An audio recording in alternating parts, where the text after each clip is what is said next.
Alright, welcome back mga kabayan dito po sa ating munting YouTube channel, ang Nerds TV 51. Sana po ay nasa mabuti kayong kalagayan. Saan man kayong sulok na mundo naroon, ay lagi po kayong mag-iingat mga mahal na kababayan.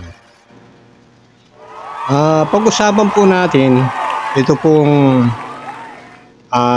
post ni PBBM sa kanya pong social media account. Na kung saan nga po ay nag-post po siya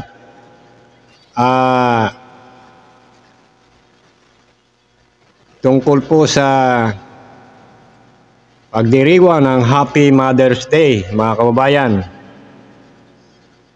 Kung saan nga po ay binati niya ang ating mga mahal na ina, ang mga kababaihan. Dito po sa post niya mga kababayan ay makikita po natin dito ay ito po. Nakalagay po rito sa kanyang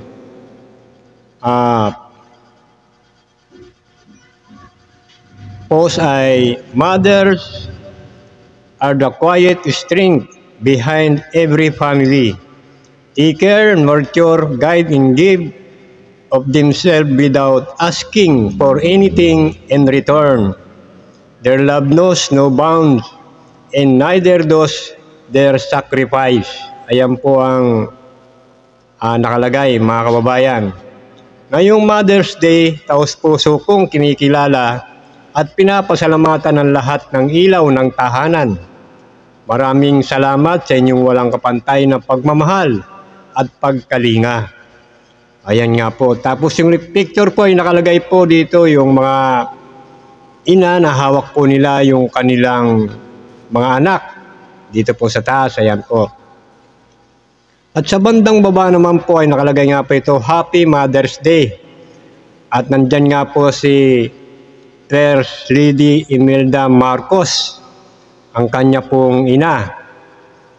At sa bandang kanan ni Imelda Marcos mga kababayan ay si First Lady Lisa Marcos. At sa kaliwa naman ay ang kapatid ni PBBM, si Irene Marcos.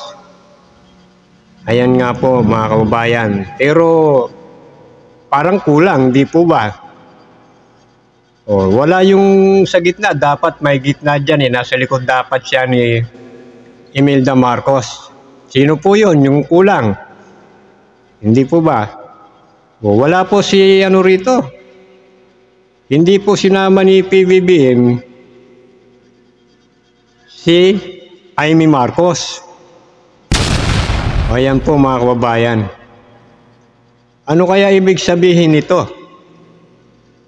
Pinapakita na ba ni PBBM na siya ay galit na rin sa kanyang manang Amy? Ipinaparamdam na rin ba ni PBBM na siya ay hindi na rin natutuwa sa pinaggagawa nitong si Amy Marcos mga kababayan? Kasi hindi niya sinama rito Binati niya ang kanyang mga pamilya, kanyang ina, ang kanyang asawa, ang kanyang kapatid ng Happy Mother's Day. Ayan na po mga kababayan, talagang ipinaramdam na rin po ni PBBM na hindi na rin niya nagugustuhan ang ginagawa ni Amy Marcos.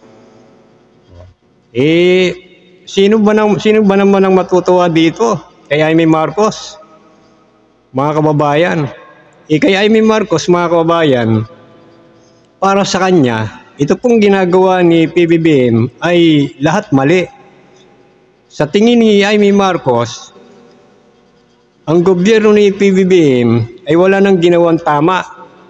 Gustong palabasin itong si Amy Marcos na ang laging tama, ito pong mga bumabatiko sa gobyerno ng kanyang kapatid, lalo na itong mga Duterte. Hindi po ba? Kaya nga po kinakampihan niya ang mga Duterte. Kaya nga sang-ayon siya dito sa mga bumabati ko sa gobyerno ni PBBM. Imbis na ipagtanggol niya yung kanyang kapatid, dahil kapatid niya ito, tuwan-tuwa pa siya sa mga bumabati ko sa gobyerno ng kanyang kapatid at kinakampihan niya pa, lalo-lalo na ito yung mga Duterte. Kahit sinong kapatid hindi matutuwa dito, kaya tama lang itong ginawa ni PBBM. Ipakita mo rin na hindi lagi puro pasensya ang ginagawa ni PBBM. O yan nga po mga kababayan. Kahit na gaano kakabait, kahit gaano kabait itong si PBBM, talagang maririndi ka rin O biro mo, sarili mong kapatid. Tuwan-tuwa siya sa mga bumabati ko sa gobyerno ng kanyang kapatid.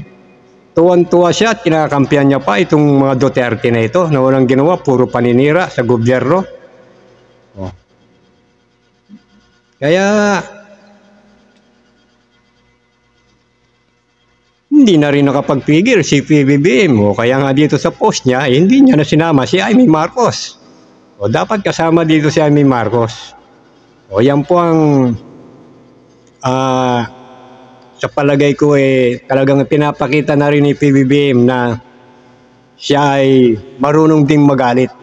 Hindi puro na lang siya pasensya sa kanyang manang Amy.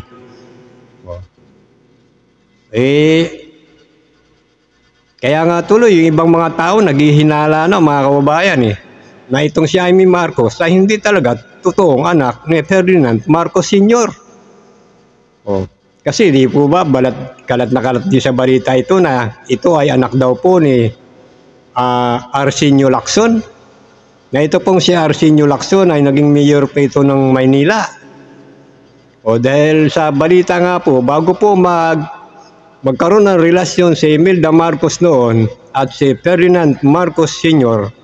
ay karelasyon ni Imelda noon itong si Arsenio Lacson. Kaya ganun ang lumalabas ng mga balita ngayon. Kaya naman kita-kita rin naman sa pag-uugali nitong si Amy Marcos. Kinakalaban niya itong mga Marcos, lalo na itong kapatid niya. Imbis na ito yung kampihan niya, suportahan niya, abay kasama siya sa gustong magpabagsak. Akalain nyo yan, kapatid mo? Pababagsakin mo? Ano kayang gustong mangyari ni Amy Marcos? Gusto niya ata siyang maging presidente. Alam nyo po mga kababayan, ang ano nito, ang balita po kasi, ito daw po si Amy Marcos ay talagang inggit na inggit dito kay Bongbong Marcos. Dahil ang gusto niya, siyang maging presidente. Kaya lang, hindi naman siya gusto ng mga tao. Kaya ngayon, ayan, pinaramdam na rin ni PBBM ang kanyang galit sa kanyang manang Amy. Kasi kung titignan nga naman natin, tinan mo mga kababayan, kung titignan natin itong litrato ni Amy Marcos at saka ni Arsenio Lacson mga kababayan, abay magkamukha talaga. Magkamukha talaga sila Ito mga kababayan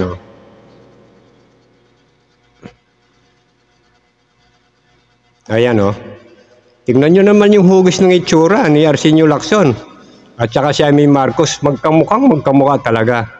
Para bang pinagbiyak na kasoy.